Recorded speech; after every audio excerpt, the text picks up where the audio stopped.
Over the Duggar family home, the morning arrived slowly and golden.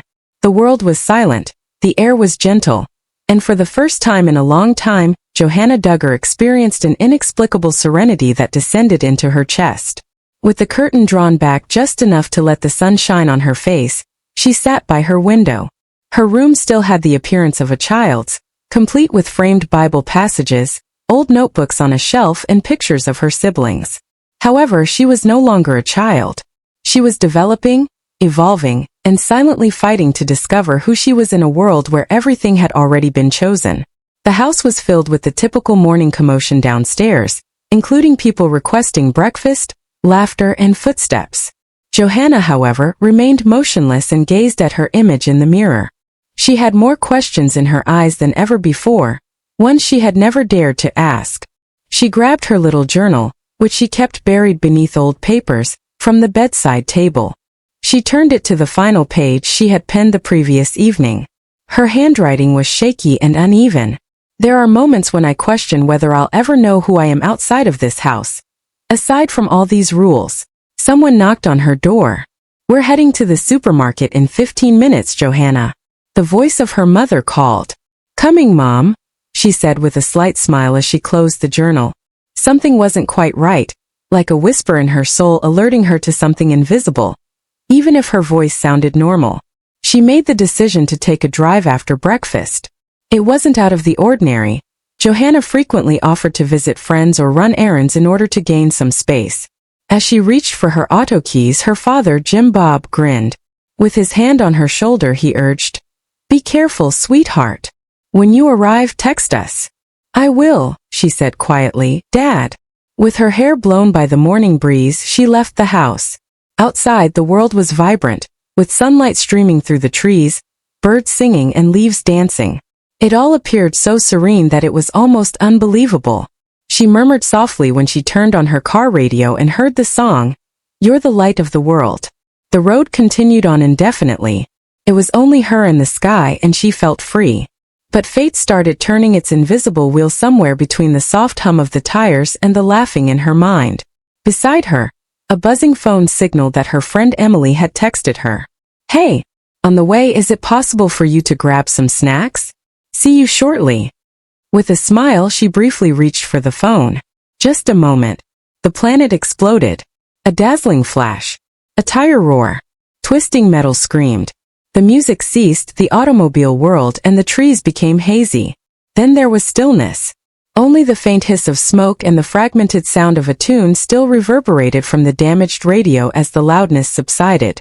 Crushed and motionless, the white automobile leaned against a tree. Johanna was hardly conscious within. Her fingers were shaking, and her forehead was covered in blood. On the seat next to her, her journal was open, the pages flapping in the breeze as though they were speaking for her. In the sunlight, a line glinted. "All I want to do is live my own life." Minutes later, the sirens sounded. Voices shouted as paramedics hurried. Her breathing was weak, but there as they dragged her out of the crash. The phone rang while Michelle Duggar was folding clothes at home. Half distracted, she answered, then froze. The basket fell out of her grasp. Clothes dropped to the ground like feathers. "Michelle, what is the matter?" Jim Bob stepped forward and asked. Her voice was barely audible as her lips quivered. "This is Johanna. There was an accident." There was silence in the house. Utterly quiet. Jana, Jessa, and the rest of the family were on the road in a matter of minutes, their hands shaking, tears streaming down their faces, and prayers muttered under their breath. Fluorescent lights at the hospital were too cold and bright. The machines beeped. Time seemed to slow, but doctors acted swiftly. Jim Bob's face was white as he stood motionless. In a whisper, Michelle gripped his arm and prayed that he wouldn't take her. Hours went by. Like a harsh warning that life is passing, the wall clock ticked away. Then with sad eyes a doctor emerged. They already knew, so he didn't have to say anything. Michelle collapsed to her knees, her cries reverberating throughout the antiseptic corridor. Unable to breathe, Jana covered her face. Jim Bob looked aside, his face streaming with silent sobs. Their sister, their daughter, their shining light, Johanna Duggar, was no longer with them. Her journal was on the bedside table in her hospital room that night. When a nurse discovered it, she turned to the final page. Her last words were inscribed there in a gentle blue ink. Perhaps heaven is where I'll feel liberated at last. The sky outside was painted in subdued grays and golds. The tune that had played in her car that morning was faintly audible in the wind. Heaven itself seemed to have been listening. It rained the following morning. Rain soft, silent, never-ending. It seemed as though the sky itself was in grief, with each drop dropping steadily and heavily, resembling the slow-motion sound of a heart breaking. There was silence in the Duggar home. Every hallway was no longer filled with laughing. The sounds of piano practice, children's voices, and the aroma of breakfast are all gone. With her hands encircling a chilly cup of tea that she hadn't touched in hours, Michelle Duggar sat at the kitchen table. Her lips were pallid, and her eyes were bulging. Johanna's Bible was on the other side of the table, open to the following page. The broken-hearted are near the Lord. No verse, however, could make the pain go away. Not right now. Jim Bob gazed out into the dreary dawn as he stood by the window. He appeared older and heavier in the glass reflection. He hadn't talked much since the previous evening. His voice came out in fragments when he did. More to himself than to anyone else, he muttered. She was just a kid.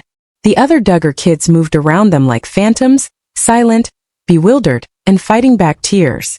Jana whispered, "It's okay, sweetie," while holding young Josie in her arms and softly stroking the girl's hair. She is now with Jesus. However, even she was unable to trust what she was saying. The phone continued to ring. Everyone wanted to say something, anything, whether they were friends, family, or churchgoers. You are in our prayers. Her situation has improved. God has a purpose. However, each word seemed meaningless. There was stillness at the end of each call. Michelle went upstairs to Johanna's room that night. Slowly, the door creaked open. The air felt different as soon as she entered, as though the space still recognized her. She had a clean bed with a folded blanket at the foot. Her favorite candle was half burned on the desk, and the journal was next to it, the one she kept hidden from everyone. Michelle's hands were shaking when she took it up. The pages were mushy and the cover was worn. Slowly, she turned the pages, each one offering a glimpse into a world she was unaware her daughter was living in. I feel invisible sometimes, but I love my family. Even though everyone believes I'm fine, I'm still discovering who I am. Perhaps I'll realize why I was born into this life one day. Tears streamed down the pages. She held the book close to her bosom and sobbed while whispering, "I'm so sorry, sweetie. I had no idea. I ought to have known." Jim Bob discovered a little envelope written in Johanna's handwriting on the counter downstairs. "Dad." He opened it, his hands shaking. A brief message that had been penned just days prior to the disaster was found within. "I appreciate that even when I didn't believe in myself, you never stopped believing in me. I understand your desire to keep me safe, but I must eventually learn how to fly alone. Dad, you have my undying affection. Always." With the letter pushed against his breast and the tears streaming down his face, he collapsed into a chair. He made a sound that was the sound of a father breaking in two, not one of rage or bewilderment. The family got together in the living room that evening. Candles were lit. It was a long time before anyone talked. As though Johanna's spirit were present among them, the gentle golden flickering light touched each face. "Do you think she knows how much we love her?" Jessa whispered. Jinger said softly, "She's aware. She was always aware." The rain had ceased outside. A lone star emerged from the shadows as the clouds parted. Jana grinned through her tears as she peered up through the glass. She whispered, "She's home now." Michelle wiped her eyes and nodded. "Yes, she is at home." And the silence in the house didn't feel so oppressive for the first time in 2 days. It had a holy quality, akin to the silence created by an angel's wings. There were a lot of gloomy clouds in the sky on the morning of Johanna's burial. The world was subdued in grief, and the air had the scent of damp earth. As though nature itself recognized the gravity of the moment, even the birds became silent. It was abnormally quiet in the Duggar house. Siblings in solemn attire, their hands shaking as they assisted one another in getting ready. Every one of them had a personal pain, a recollection of Johanna that seemed unfathomably brittle in her absence. Michelle held her black coat closed around her with trembling hands. Jim Bob, the unsaid guardian and pillar of strength, stood close to the entrance with his jaw clenched and his eyes red and puffy but firm. But he felt empty inside. His daughter had taken a piece of him away. There was silence during the drive to the church. Once more the rain started to fall, slowly at first, then steadily, soaking the streets and turning the entire world gray. The sky were crying with them, and every drop felt like a tear. There was a gathering at the church when they got there. In order to pay tribute to the brilliant life that had ended too soon, friends, family, neighbors and even faraway churchgoers attended. Nothing could fill the void in her loved ones' hearts, even though the pews were full. Her favorite flowers, lavender and gentle daisies, were placed on the plain white coffin. Michelle walked gently toward it, feeling the cold under her fingers as she placed her touch on the gleaming wood. She leaned in and murmured, "Johanna, you are so loved, my baby, my girl." As she stood next to her, Jana said, "We'll always have you with us." The service started. Prayers were mumbled through choking tears, and hymns were sung in shaking voices. Every phrase felt like a delicate yet necessary thread, tying the entire world together. They told stories. Friends talked on Johanna's quiet strength, sweet nature, laughing and the way she looked for her younger siblings. Memories drifted through the chapel one by one like delicate butterflies, impossible to remember but impossible to capture. Jim Bob looked at the gathering from his place near the front. Grief was engraved on faces he had known for decades. He could only see Johanna, though with her smile, her head tilt, and the light in her eyes that had always added a little brightness to the world. It was raining heavier outside now. Petals from the flowers around the coffin were carried by the wind as it blew through the trees. Her life was remembered in sorrow and stillness, as if the entire globe shared their grief. Michelle and Jim Bob stood there, hands gripped firmly, hearts breaking together as the casket was lowered into the earth. Every sibling came forward and placed a modest memento on the coffin, such as a note, a flower, or a sentimental memento. Johanna's favorite poem was embroidered on a little ribbon that Jessa placed there. She laughs without fear of the future, and she is dressed in dignity and strength. Now the tears flowed freely. Every member of the family was burdened by the loss of not only a sister, daughter, or friend, but also a light that would never shine in their lives again. The family went home after the service. It seemed impossible that the house was vacant. Memories reverberated throughout every room, including footfall on the floor, whispered talks and laughing in the hallways. The eerie and bittersweet presence of Johanna persisted. Once more, Michelle discovered her daughter's journal lying on her bedside table. She pulled it open and read quietly. "Perhaps someone will eventually comprehend why I had to depart, why my spirit was ready to soar, and why my heart yearned for freedom." As she completed the sentence, her voice faltered. Jim Bob put an arm around her shoulder and held her tight, and they both understood that even though Johanna was no longer with them, her spirit had left a lasting impression on their hearts. The house was silent that night, almost solemn. Outside, the rain had stopped, revealing a sky full of waning light, shimmering streets and damp leaves. A lone star gleamed in the darkness, serving as a reminder that even in the most profound sorrow, a glimmer of Johanna's brightness persisted. As the family went to bed, they were aware that tomorrow would bring sorrow, remembering, and the possibility of preserving her memory, her laughter, her dreams, and her spirit, forever in their hearts.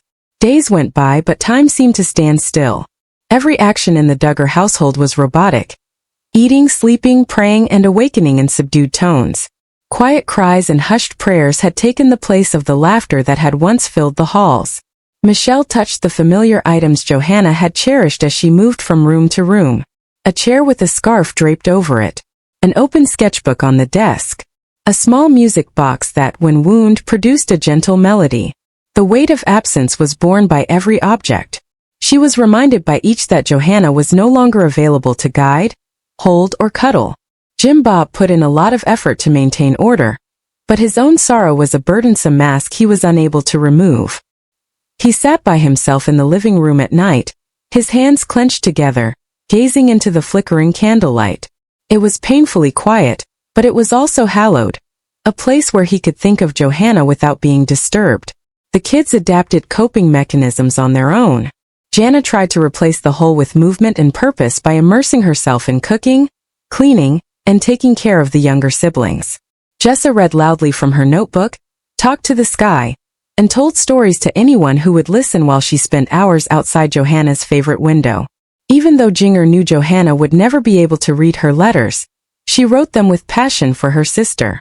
Michelle brought the family together in the living room one evening. The only light against the growing darkness outside was the faint flickering of candles. Michelle's voice broke as she continued, "We must remember her.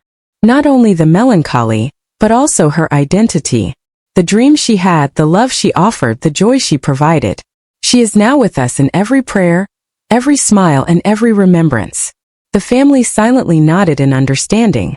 They gradually started talking about the little things that defined Johanna, like how she always looked out for her younger siblings, how she giggled when the wind was blowing just right, and how she would stay up late writing in her journal and dreaming of adventures that no one else could see. Healing happened in spurts over the next few weeks. At the dining table there was a low laugh, a conversational recollection, a look at her favorite seat, still vacant yet brimming with life. Michelle made the decision to build a modest memorial in the garden, a stone with Johanna's name on it, encircled by flowers she had cherished.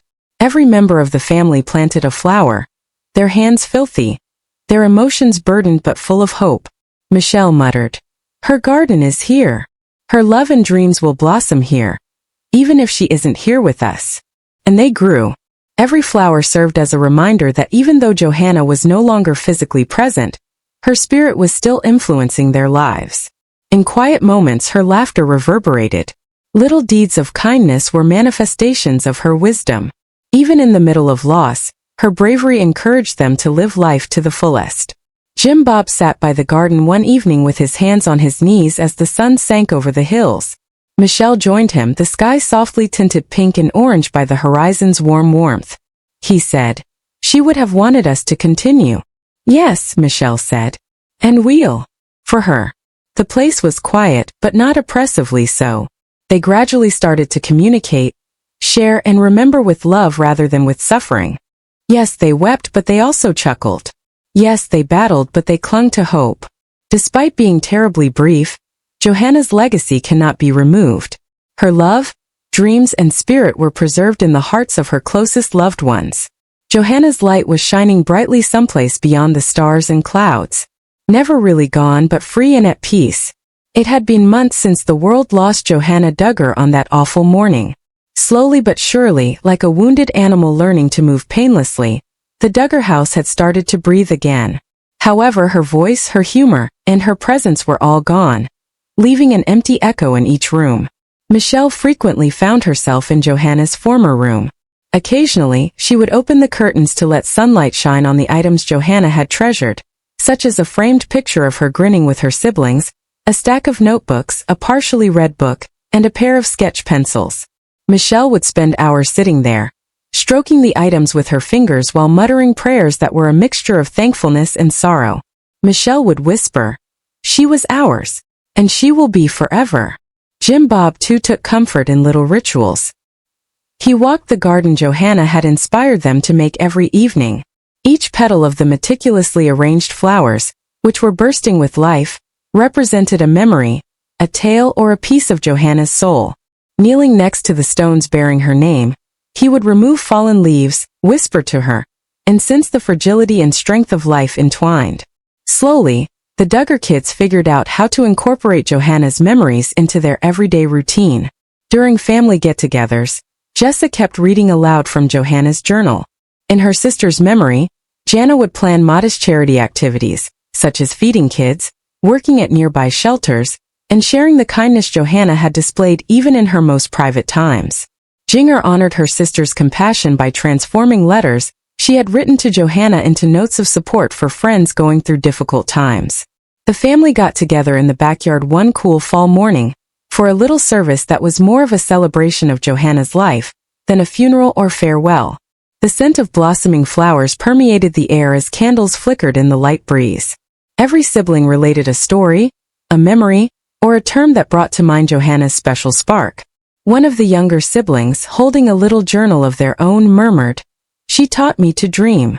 With tears in her eyes, another person remarked, "She taught me to care."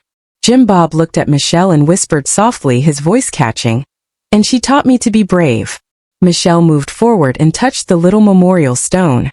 Faintly glowing in the sunlight were the etched letters. Johannah Duggar. Loved, remembered, forever in our hearts. Michelle stated in a firm voice.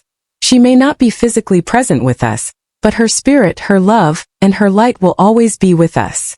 Every time we do something nice, every time we laugh, every time we cry, we carry her with us. Candles were lit and held aloft by the family. It seemed as though Johanna's ghost had come back to protect them as the wind whirled about them, elevating the flames just enough to dance. The sky was painted in rich crimson and violet hues as evening descended. One by one, stars emerged, brighter than before, seemingly guiding the family into the warmth of recollection from the darkness of loss. As if on purpose, the brightest star, the first one, seemed to stay longer, a subtle reminder that Johanna's light had never really gone out. Months passed. As always, life went on, bringing with it equal parts happiness and grief. As they always had, the Duggar family overcame obstacles, rejoiced in minor triumphs, and supported one another. But Johanna was always there, in the faint echo of a laugh that stayed in memory, in little grins and in whispered whispers. Michelle put Johanna's journal, which was now open to the final page, on a shelf in the living room. The words were straightforward but impactful. I want to live life to the fullest, love with all my heart, and leave a lasting legacy.